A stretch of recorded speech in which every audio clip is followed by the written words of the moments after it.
바울 사도 당시 로마 교회 성도들이 벗어나지 못했던 율법주의는 율법을 지킴으로써 구원에 이르려는 인본적인 자력 구원의 종교라 할 수 있습니다.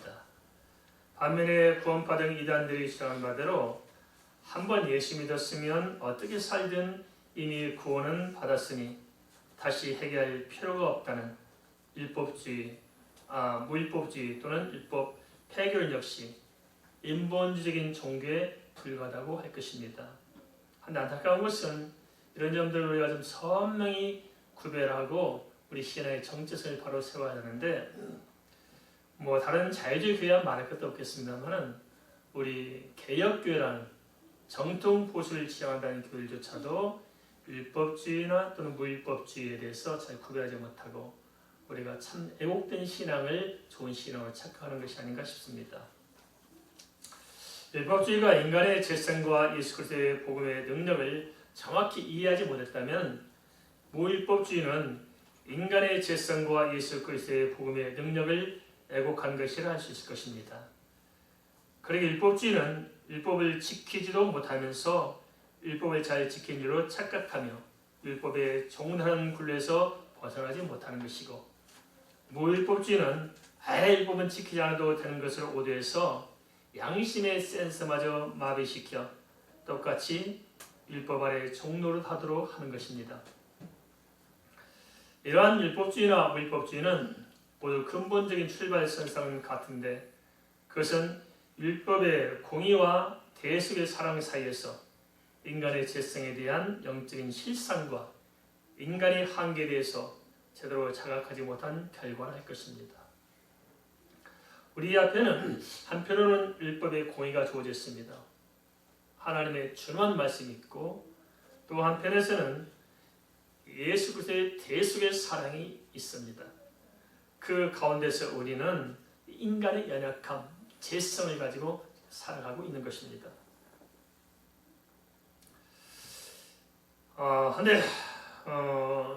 인간의 죄성에 대한 영적인 실상과 인간의 한계를 생각해 볼 때 인간은 대체로 그것에 대해서 심각하게 제대로 자각하지 못하는 것입니다. 인간은 본질상 자신의 죄성 앞에서 얼마나 무기력한 존재인가를 알지 못해서 때로는 율법주의에 빠지게 되는 것이고 때로는 반면에 인간의 죄성이 얼마나 참혹한 것인가를 외면하기에 율법주의가 아니고 또 반면에 무율법주의에 빠지게 되는 것입니다. 그렇다면 성경은 여기에 대해서 뭐라고 말씀하고 있을까요? 로마서 7장 15절은 이렇게 밝히고 있습니다. 같이 한번 볼까요? 내가 행한 것을 내가 알지 못하노니 곧 내가 원하는 것은 행하지 아니하고 도리어 미워하는 것을 행함이라. 로마서 7장 15절 전반절에 내가 행하는 것을 내가 알지 못하노니라는 말씀은 인간의 한계를 토로한 고백이라 할 수 있을 것입니다. 사람은 어느 누구도 이 자신의 무지함과 자신의 무능력함을 다 알지 못합니다. 내가 나를 잘한다고 생각하잖아요. 그렇지만 사실상은 자기 자신이야말로 자기 자신을 모르고 살아가는 경우가 얼마나 많습니까? 그로 인해 벌어진 일들이 어떤 것인지를 제대로 인식할 수도 없으며 또한 하나님의 섬조차도 제대로 알지 못하고 살아가고 있습니다. 그래서 로마서 7장 15절 후반절에 곧 내가 원하는 것은 행하지 아니하고 도리어 미워하는 것은 행함이라는 말씀은 내 마음과 행동까지 하나 제대로 통제할 수 없는 인간의 무기력한 보편적인 실존에 대해서 피력한 것이라 할 수 있습니다. 도대체 인간으로서 우리가 내 자신을 구원하기 위해서 우리 스스로 할 수 있는 일이 뭐가 있을까요? 내가 나를 구원할 수 있을까요? 나를 붙들어낼 수 있을까요? 내 삶을 내가 제대로 이끌어가고 있을까요? 한 번쯤 우리가 깊게 생각해 봤으면 좋겠습니다. 사람이 내 마음을 온전히 다스릴 수 있을까요? 우리는 우리 마음 하나도 제대로 다스리지 못합니다. 내 마음이잖아요. 근데 내 마음인데 내 마음대로 안 됩니다. 마음에서 공부한다고 마음을 통제하는 능력 자체가 키워지는 것일까요? 가만 들여다보면 내 마음속에서 스쳐 지나갈 생각들이 얼마나 추악하고 얼마나 무섭고 얼마나 끔찍하고 얼마나 허무맹랑한 것들인 것인지 우리는 잘 알고 있을 것입니다. 하루에 많은 생각도 우리 안에 스쳐 지나가지요. 내가 뭘 생각하려고 했어서 된 것이 아니고 그냥 가만히 있는데 많은 생각들이 내 속에서 스쳐 지나갑니다. 도대체 무슨 생각들이 우리 속에서 이렇게 스쳐 지나갈까요? 그 생각들이 좋은 생각이 많을까요? 악한 생각이 많을까요? 어떻습니까? 이런 측면을 조금만 깊이 들여다볼 수 있다면 율법주의나 무율법주의나 얼마나 빗나간 이단 사상들인지 두말할 필요가 없을 것입니다. 율법주의는 겉으로는 참 경건해 보입니다. 믿음 좋아 보이잖아요. 율법주의 바리새인들 보면 아주 그냥 믿음이 좋아 보여요. 하지만 사실은 예수 그리스도의 대속을 외면하는 것으로 그 안에는 구원이 없습니다. 반면에 무율법주의는 확실한 복음으로 이장하고 있을지 모르지만 사실 하나님의 공의를 멸시하는 것으로 마찬가지로 구원이 없습니다. 무율법주의건 율법주의건 이런 이단 사상은 사단의 닫혀진 사실들을 우리가 알아야겠습니다. 하지만 안타깝게 많은 성도들이 여기에서 헤어나지 못하고 있습니다. 우리 자신을 가만히 보세요. 내가 어떤 신앙을 가지고 있는 것인지, 정말 내가 성경적으로, 복음적으로, 개혁적으로 바른 신앙을 가지고 있는 것인지 우리 자신을 가만히 생각해 보세요. 자칫하면 우리가 애곡된 신앙 속에서 빠져 있으면서도 그것이 바른 신앙처럼 착각하고 살아가는 것들이 얼마나 많을까요? 그래서 우리는 정확히 배우고 정확히 확실한 일에 거해야 할 줄 압니다. 율법을 지킴으로 구원을 얻겠다는 것이나 율법 자체를 무시하는 것이나 성경에 계시하는 복음과는 모두 아무런 상관이 없습니다. 이러한 양상은 모두가 다 인간의 전적인 목력과 인간의 전적인 타락을 보여주는 단면에 불과할 뿐입니다. 히브리서 9장 27절은 한 번 죽는 것은 사람에게 정해진 것이요 그 후에는 심판이 있으리니 이렇게 선언하고 있습니다. 주님의 준엄한 경고 앞에서 우리의 영혼이 좀 성령의 음성을 들어야 되겠습니다. 성령의 음성을 듣고 참된 진리의 복음을 좀 깨어나야 하는데 우리는 이런 데서 별 관심이 없잖아요. 그렇죠? 사람의 생각이나 사람 속에 있는 선한 양심이라는 것마저도 얼마나 오염되는지 우리는 잘 알 것입니다. 흔히들 그렇게 말합니다. 저 사람은 법 없이도 살 것이다. 그리고 그 주변에 그런 사람 있잖아요. 법 없이 살 것 같은 사람들. 그러니까 과연 법 없이 살 수 있을까요? 과연 그 사람이 권세를 가지고 있고 부귀를 가지고 있고 명예를 지니고 있을지라도 법 없이 살 수 있겠습니까? 아닐 거예요. 힘이 없고 미약하니까 주눅들어 사는 것이지 어찌 법 없이 살 수 있겠습니까? 절대 그렇지 못할 것입니다. 사람 속에는 물론 하나님의 형상으로 지음받아 하나님의 상품과 같은 공의의 속성이 있습니다. 하나님의 선함이 우리에게 있어요. 하지만 그렇다고 그 하나님의 속성이 우리에게 있다고 우리가 하나님처럼 온전히 선할까요? 하나님의 공의적인 속성이 우리 안에서 있다고 해서 그것이 하나님처럼 온전하느냐 하는 것입니다. 그렇지 않다는 사실들을 이사야 64장 6절은 이렇게 알려주고 있습니다. 모두 우리는 다 부정한 자 같아서 우리의 의는 더러운 옷 같으며 우리는 다 잎사귀같이 시들므로 우리의 죄악의 바람같이 우리를 몰아가나이다. 인간은 얼마나 약한 존재인지 그리고 인간의 죄성은 얼마나 뿌리가 깊은 것인지 주제 파악을 좀 하고 모든 인본주의를 좀 내버리고 다시 십자가 앞에 엎드려야 할 줄 믿습니다. 내 마음조차 내 마음대로 안 되잖아요. 그죠? 내 속적은 굴레에서 벗어나야 되는데 안 되잖아요. 죄악의 혈기가 우리 영혼을 붙들고 있는데 무슨 일인들 온전히 선한 열매를 맺을 수 있고 이러한 인간이 어떻게 스스로 율법을 지켜내서 스스로 구원할 수 있겠느냐는 것입니다. 로마서 7장 16절 17절은 곧장 이렇게 실토하고 있습니다. 같이 볼까요?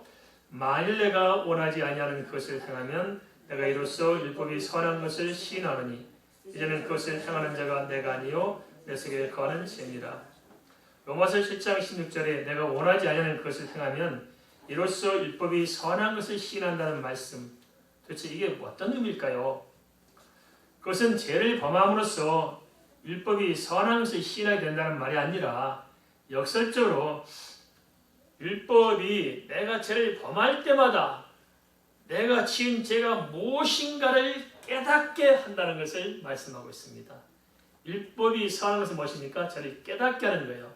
그래서 내가 죄를 지음으로써 율법이 선하다는 것은 내가 죄를 막 지어야 율법이 선하게 되는 것이 아니고 내가 죄를 지음으로써 율법의 선한 기능이 드러나서 내가 지은 죄가 무엇인가를 보여주고 있다는 것입니다.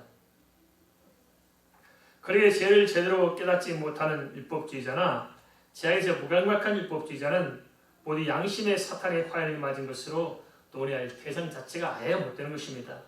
그래서 로마서 7장 15절 10절은 율법을 통해 그나마 양심으로 죄를 인식할 수 있는 사람들에 의해서 하나님의 은혜를 받도록 언급하고 있다는 것입니다. 로마서 7장 10절에서는 로마서 7장 16절이야 곧장 이제는 그것을 행하는 자가 내가 아니요 내 속에 거하는 죄인이라고 탄식을 기록하고 있습니다.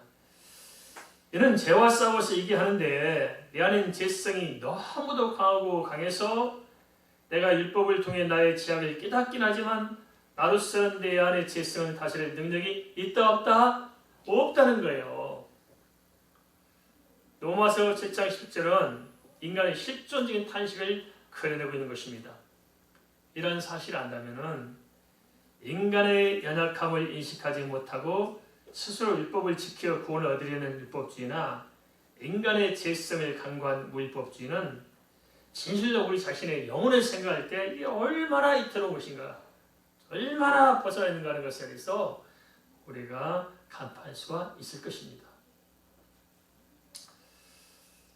따라서 우리는 어느 쪽으로든지 치우치지 않는 예수 그리스도의 복음 안에서 신앙 고백의 중심을 잘 잡아야 됩니다. 뿌리를 잘 내려야 됩니다.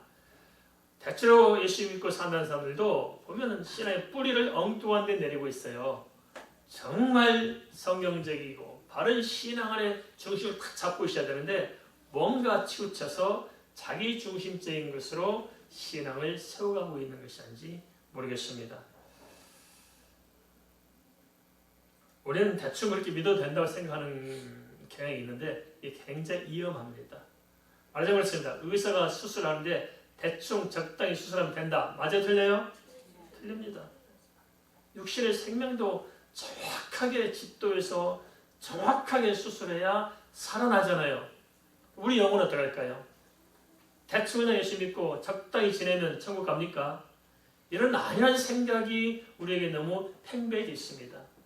그러니까 이단이 무엇인지 성경 아닌 잘못된 신앙이 무엇인지 내가 어떻게 신앙생활을 해야 되는지 아무 생각이 없이 그냥 왔다 갔다 하면서 세월을 낭비한다는 거예요. 하나님께서 우리가 많은 기회를 제공하고 많은 말씀을 들려줬지만 우리는 한 말씀도 진정 우리 마음속에 담아내지 못하고 그러면서 어떠서 그냥 좀 내 마음에 맞는 소리 하면 은혜 받다 생각하고 자꾸 이게 세상을 향해서 열심히 달려가고 신앙은 포장지로 쓰고 있지 않습니까?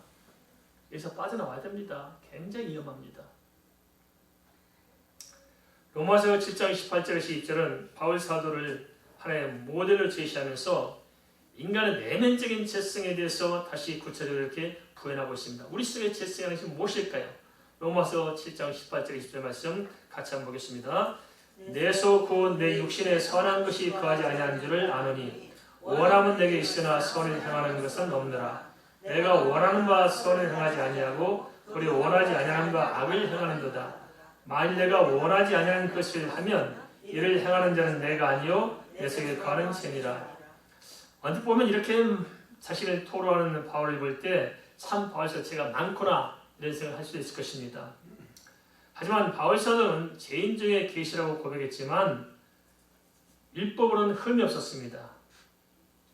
그렇게 고백한 것도 객관적으로 보면 지은 죄 자체가 많다는 것이 아니라 그런 의미가 아니라 영적으로 깨어나고 보니까 영적으로 깊어질수록 자신의 죄성에 대해서 아주 민감하게 반응한다는 것입니다.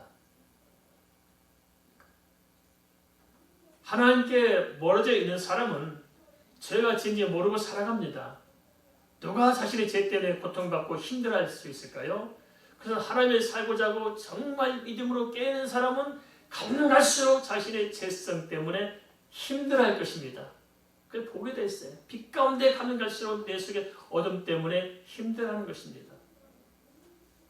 그래서 예수 믿는 사람들이 다른 사람들이 이해가 안 되는 부분이 있어요. 뭐냐면 무슨 죄를 지었길래 맨날 용서해달라고 하고 사는지. 그죠? 모르는 사람이 보면 저 사람 참 예수 믿다지만 지은 죄가 많은가 보다 이러시지 않겠어요? 저 역시도 새벽 기도 나와서 기도할 때마다 가장 많이 하는 기도가 회개하는 기도를 제일 많이 합니다. 제가 지난번 생일을 맞이하면서 함께 기도했습니다. 하나님, 지금까지 이렇게 살게 하시니 감사합니다. 이제 내 생일날이니까 하나님, 오늘부터는 제가 시작해서 다시 하나님 앞에서 사는데 다시는 하나님 마음 아픈 일 없게 하고 내 마음과 뜻과 속에서부터 그냥 생각하는 마음 하나도 완벽하게 한번 살아보게 해주세요. 하나님, 그렇게 살겠습니다. 오늘 다시 살게요 하고 다짐을 하고 또 다짐을 했거든요. 생일을 맞이해서. 그러고 나서 그 다음날 새벽에 또 회개하고 앉아있네요. 이게 참 저도 제가 원수입니다. 제가 원수예요. 내 속에 이 삽스러운 것들이 얼마나 많이 요동하는 것인지. 바울의 고백이 그런 겁니다. 바울의 고백이.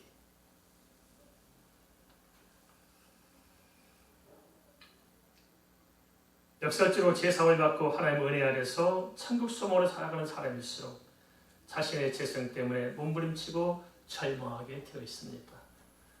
로마서 7장 18, 20절도 바로 이런 점을 극명하게 드러내고 있는데요. 로마서 7장 18, 20절은 양파를 까듯이 점점 더 깊게, 점점 더 본질적인 것으로 더 깊게 들어가면서 이렇게 논리적으로 이렇게 전개나가고 있습니다. 그래서 한번 정리하면서 살펴봤으면 좋겠네요. 이를 정리하는 것입니다. 첫째, 사람 속에는 선한 것이 있다 없다? 없다는 거예요. 우리가 그럼 나는 착한 사람 하는 사람 있잖아요. 그런데 사실상 내 안에 선한 것이 있어 없어요? 없다고 성경이 이야기하고 있습니다. 없다. 왜 없냐? 둘째, 그것은 선을 향하는 것 자체가 없기 때문이라고 합니다. 나는 착한 일도 많이 했는데요. 하나님 보시면 아니라는 거예요. 왜냐? 진정 선한이라는 것은 하나님의 영광만을 위해서 하나님께서 주신대로 하나님께서 붙들려서 하는 것인데 대부분 모든 사람들이 내가 선한 일을 할 때 남이 나를 알아주기를 바라고 내가 스스로 만족하고자 해요. 그렇죠? 누구를 위해서? 하나님 위해서 하셨어요? 나를 위해서 한 거예요? 나를 위해서 한 거예요. 하나님 보시는 게 선한 것이 아니란 겁니다. 그게. 셋째, 그 본질적인 까닭은 또 우리가 연약함이 있습니다만 원하는 선은 행하지 못하고 원치 않는 악을 행하게 되는 인간에게 있는 보편적인 연약함이 우리에게 있기 때문이라는 것입니다. 우리 약해서 못하는 거예요. 약해서. 악해서도 악을 저지르지만 연약해서 선을 행하지 못해요. 참 약해요. 우리가 언제 볼 수 있느냐? 황금한 때 그렇잖아요. 어떤 분은 주머니에 넣었다 뺐다 고민을 많이 해요. 그죠? 하나님 탁 들어서 하나님 드린 것도 우리 제대로 못해요. 그러죠? 연약해서 그래 우리가 다부지지 못해요. 약해요. 넷째, 결론적으로 이러한 인간의 한계는 사람 속에 거하는 죄성을 사람의 힘으로는 어찌할 수 없기 때문이라는 것입니다. 중요한 것은 인간이 어떤 존재가는 객관적인 사실이 아닙니다. 인간의 객관적인 사실은 다 알고 있어요. 성경이 이미 이야기하고 있습니다. 중요한 것은 뭐냐? 그것은 구원과 관계에서 인간의 실존적인 문제인 이 죄성에 대해서 각 사람이 실제로 제대로 감지하느냐, 내가 진짜 죄인이라는 사실에 대해서 정말 절박하게 깨닫고 아느냐, 모르느냐, 그런 문제가 아니겠습니까? 그러기에 죄성의 굴레에 갇혀 있는 자신의 실상의 직면에 차라리 절망하는 사람들에게는 역설적으로 예수 그리스도의 대속 은혜 안에서 비로소 구원의 소망이 있음을 발견하게 될 것입니다. 나는 안 되는구나. 나는 어찌할 수 없는 인간이구나 하는 그 애통함 속에 절망할 때, 정말 그것 때문에 몸부림칠 때 우리는 비로소 복음이 내 귀에 들려지는 것입니다. 그렇지 않으면 어떻게 들려지겠어요? 내가 잘났는데. 따라서 성경이 말씀하는 구원은 스스로 율법을 지킬 수 있다고 여기는 사람들이나 또는 율법을 무시하고 방종하는 사람들과는 상관이 있을 수 없고, 그와 반대로 율법의 공의 앞에 전적으로 부패하고 전적으로 타락하고 전적으로 무능력한 자신을 발견하고 자기 자신에게 철저히 절망함으로 그리스도를 바라보는 사람, 더 이상 다른 데 소망이 없고 오직 예수 그리스도의 십자가만이 나의 소망이라는 사실을 알고 주를 찾는 그 사람들에게 주어질 것입니다. 시편 51편 11절은 그래서 이렇게 말씀하고 있습니다. 하나님께서 구하시는 제사는 상한 심령이라. 하나님이여 상하고 통하는 마음을 주께서 멸시하지 아니하시리다. 되십니까? 지금서 뭘 보신다고요? 우리 상하고 애통한 심령을 보시는 거예요. 하나님, 내 뜻대로 안 됩니다. 지금 뜻대로 살고 싶었지만 안 됩니다. 상하고 애통한 심령을 주께서 찾으신다는 것입니다. 인간 누구나 연약해요. 그래서 아십니다, 주님께서. 하지만 그 자신의 연약함을 깨닫고 주님을 찾는 사람이 많지 않다는 것입니다. 모든 인본적인 착각과 인본적인 신념을 포기하고 오로지 예수 그리스도의 대속을 믿고 예수 그리스도의 능력 안에서 살아가는 사람들만이 하나님의 구원의 은총을 받게 될 것입니다.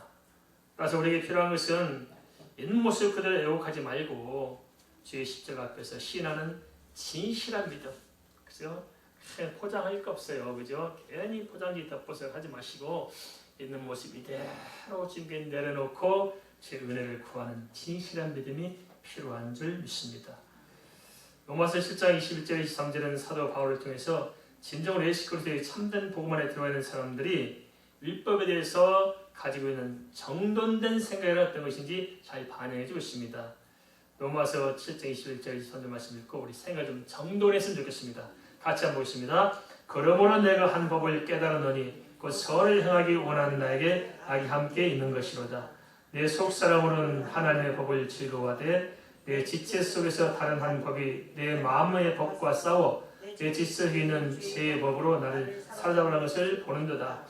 뭐라고 말씀하고 있습니까? 한마디로 말하면 복음 안에 있는 사람들은 하나님께 더 가까이 다가설수록 율법의 공의 앞에서 선악간의 더 깊은 내적인 갈등에 직면한다는 것입니다. 경험상 알 수 있겠죠? 그죠? 내가 예수 그리스도를 잘 믿으려고 하고 하는 은혜 받을수록 내 자신의 죄성과 더 깊이 직면해 가는 거예요. 따라서 그만큼 내면의 영적인 전투는 치열할 수밖에 없음을 시사해주고 있습니다. 특별히 앞으로 가면 갈수록 이런 문제가 심각해질 거예요. 얼마나 세상이 애곡돼 가고 있습니까 지금. 우리 문화가 얼마나 참담하게 타락해 가고 있습니까. 이 속에서 우리에게 상대로 주어지는 갈등은 얼마나 클까요? 심각할 것입니다. 그래서 우리의 내면적인 영적인 전투는 치열해질 수밖에 없음을 성경은 시사해주고 있습니다. 이를 통해서 본다면 내 영혼에서 고심하며 나의 연약함 때문에 하나님 앞에서 몸부림치고 있다면 그리고 나의 죄성과 싸워나가고 있다면 그 자체가 나는 예수 그리스도를 바라보며 살아가는 증거인 줄 믿고 힘을 내시기 바랍니다. 율법이 공의와 인간의 죄성 그 사이에서 연약한 실존적인 나 자신을 발견하고 절망할 때 하나님께서는 역사적으로 그런 절망의 끝에서 구원의 복음을 예비하고 계시는 것입니다. 그리고 내 자신에게 새 힘을 부어주셔서 등의 주 안에서 거룩하게 살아가도록 붙들어 주실 것입니다. 우리의 구원의 문제도 하나님께서 붙들어줘야 가능한 것이고 우리가 율법에 흠이 없이 살아갈 수 있도록 하는 것도 내 능력이나 내 지혜에 있는 것이 아니고 하나님께서 붙잡아 주실 때 가능한 것입니다. 주의 은혜 가운데서 살아가는 사람이 하나님 앞에서 은혜를 입을 수 있을 것입니다. 따라서 구원은 나는 내 힘으로 선하게 잘 살았다고 자만하는 사람들이나 또는 한번 예수 믿었으면 구원은 보장된 것이니까 어떻게 살든 크게 상관없다고 여기는 사람들에게는 주어지지 않고 역설적으로 자기 죄를 통회하고 해결한 사람들에게 주어질 것입니다. 따라서 요한계시록 7교회에 주신 말씀과 같이 인간의 자의적인 생각을 버리고 진실한 마음으로 성령께서 교회들을 향하여 말씀하시는 참된 복음의 진리의 길을 기울일 줄 알아야겠습니다. 이 점에서 요한복음 10장 27절도 이렇게 말씀하고 있습니다. 우리가 잘 아는 말씀이잖아요. 내 양은 내 음성을 들으며 나는 그들을 알며 그들은 나를 따르느니라. 내가 진정 크리스찬인가 아닌가 어떻게 알 수 있을까요? 진정한 크리스찬은 제 음성을 듣습니다. 들려지는 거예요. 들려서 하는 것이 아니고 그냥 들려지게 돼 있어요. 그런데 경험사로 본 대부분 많은 사람들이 주님의 말씀을 듣지 못합니다. 안 듣습니다. 흘려 들어갑니다. 안다고 생각하고 들었다고 생각하고 잘한다고 생각할지 모르지만은 실상은 듣지 못한 것입니다. 밥을 아는 것과 먹는 것과 무엇이 우리를 배부르게 합니까? 먹어야 배부릅니다. 제 말씀을 안다는 것은 인간의 지식으로 제 말씀이 말씀이라는 사실을 아는 것이 아니고 그 말씀을 먹고 소화하는 것이 아는 것입니다. 그의 주의 음성을 듣는 것입니다. 듣지 않습니다. 성도들이 은혜 받던 말 보면 대체로 참 빗나가는 때 너무나 많습니다. 더 놓고 얘기해 봅시다. 아담과 하와에게 선악을 알게 한 나무의 실과를 먹지 말라고 했던 하나님의 말씀과 선악을 알게 한 나무의 실과를 먹으면 지롭고 하나님처럼 되겠다는 사단의 말과 무엇이 더 은혜가 되겠습니까? 사람 입장에서 할 때에는 하나님의 말씀이 은혜가 돼요. 사단의 말이 훨씬 감동이 깊어요. 사단의 말 훨씬 감동 깊잖아요. 그러니까 사단 말 듣죠. 하나님의 말씀 안 들리고 사단의 말은 들려지고. 이게 우리의 현실의 문제일 수 있습니다. 끊임없이 우리는 그렇게 속아가는 거예요. 그러다 보니까 극단적으로 잘못하면 율법주의에 빠질 수도 있고 잘못하면 또 무율법주의에 빠질 수 있고 도대체 우리 신화의 중심을 못 잡고 요동할 때가 많습니다. 그러면서 제가 죄인지 모르고 살아가고 있으면서도 괜찮다고 생각한다면 이건 심각한 문제잖아요. 그런데 답답하고 있는 개혁교회조차도 거기서 못 빠져나오고 있다는 거예요. 빠져나와야 되는데. 로마서 7장 24절 26절은 바로 이러한 사례를 잘 보여주고 있습니다. 같이 봅니다. 로마서 7장 24절 26절입니다. 오라 나는 공고한 사람이로다. 이 사망의 몸에서 누가 나를 건져내랴. 우리 주 예수 그리스도로 말미암아 하나님께 감사리로다. 그러니 내 자신이 마음으로는 하나님의 법을 육신으로는 제 법을 섬기노라. 로마서 7장 24절 26절 이 말씀이 시사하는 말을 간략히 요약하자면 그렇습니다. 첫째는 인간의 자력 구원이 가능하다 불가능하다? 불가능하다는 것입니다. 지금도 신앙 종교는 자력구원을 하려고 그러잖아요. 자력구원. 인간 스스로 자력구원이 가능하다고 믿을 수 있는 근거가 무엇일까요? 마음 공부하면 된다고요? 마음이 공부한다고 인간의 존재 자체가 바뀌어집니까? 인간이 선한 것이 있습니까? 아니 어떻게 마음 공부한다고 되겠습니까? 이게 정말 사단의 전략입니다. 근데 사람들 그런데 혹하고 쏠리잖아요. 다 사단의 전략입니다. 하나님은 절대 안 된다고 말씀하잖아요. 전적 타락, 전적 부풀 이야기하는데 그런 사람들은 우리 마음에 신적인 요소가 있어서 공부하면 신이 된다. 얼마나 쏠깃해요.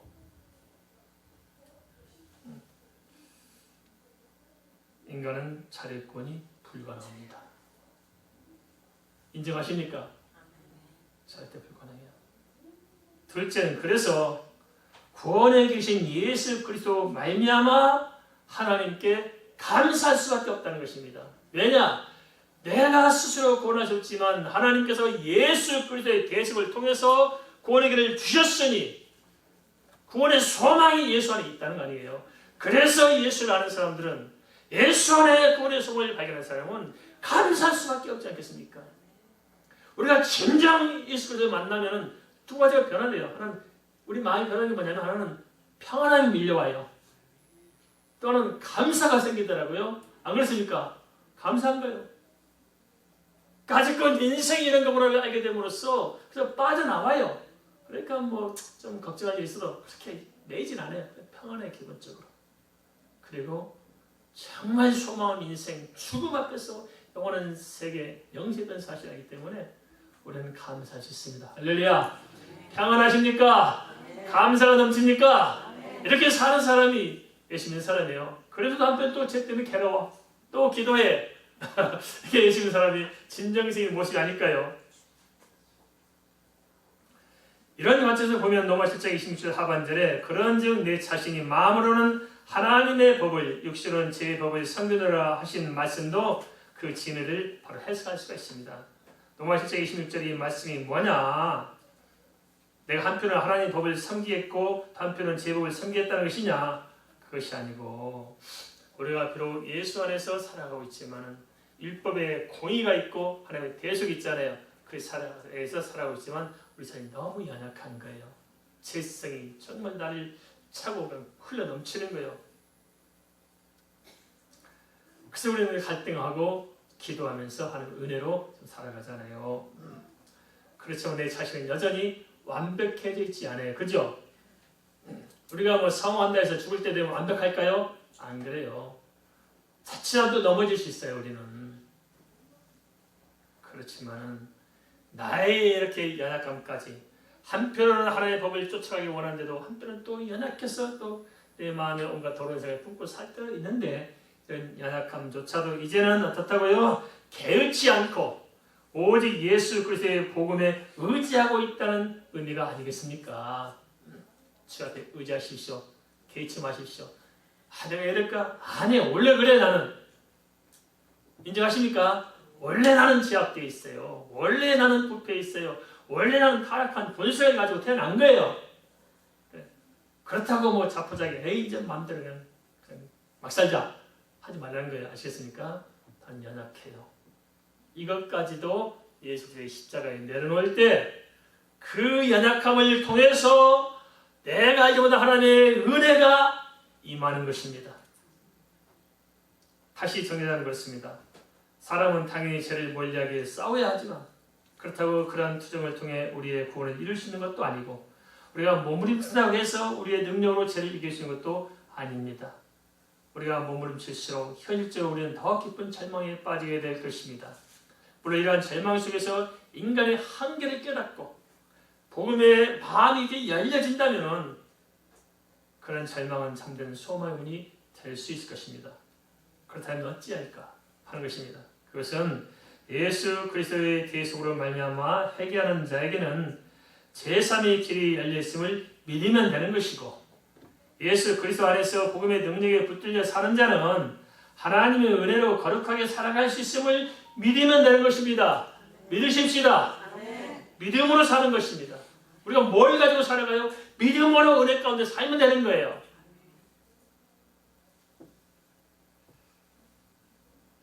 디모데후서 2장 1절은 이렇게 말씀하고 있습니다. 내 아들아, 그러므로 너는 그리스도 예수 안에 있는 은혜 가운데서 강하고 디모데후서 2장 1절 말씀 그대로 예수 그리스도 안에 있는 은혜를 받으면 죄와 사망에서 승리할 줄 믿습니다.